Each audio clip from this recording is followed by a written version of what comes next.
இந்த நாள் வரை வண்டியை விடவில்லை. வண்டியை விடாம நாள் கணக்கா சுத்திட்டு இருக்கான். என்ன ராமலிங்கம் ஆலைய பார்க்க முடியல. எப்படி இருக்க? நல்லதா இருக்க. நீ எப்படி இருக்க? நல்லா இருக்கானப்பா. என்ன எப்ப பார்த்தாலும் சைக்கிள் சுத்திட்டு இருக்க? என்னப்பா ஆத்திரவசம் வண்டி இல்லைன்னா ரொம்ப சிரமமா இருக்குல்ல. இதுக்கே எவ்வளவு செலவு தெரியுமா? யோ, வண்டி எடுத்து 15 நாள் ஆகுது. வண்டியை விட மாட்டேன், வாடகை கொடுக்க மாட்டேன். என்ன நினைச்சிட்டு இருக்க மனசுல? Don't talk.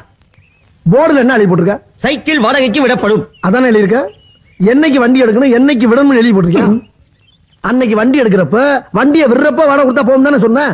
அப்புறம் எப்ப பார்த்தாலும் வண்டியை விடு, வாடகை கொடு, வண்டியை விடு, வாடகை கொடுன்னு வண்டி எப்பயா விட போறேன்? பணம் வர்றப்ப விடுவேன். பணம் எப்பயா வரும்? வண்டி வர்றப்ப வரும். ஓ, இந்த மாதிரி எல்லா வேலைக்கும் மாச கணக்கா வண்டியை கொடுக்காத. அவ்வளவு பேர் என்ன மாதிரி நாணயமா இருக்க மாட்டான். இந்த டயரை கொஞ்சம் மாத்தியா, ஏதாச்சும் ரிச்சா டயர் போடலாம்ல. அப்பப்ப காத்து இறங்குது. வரட்டா.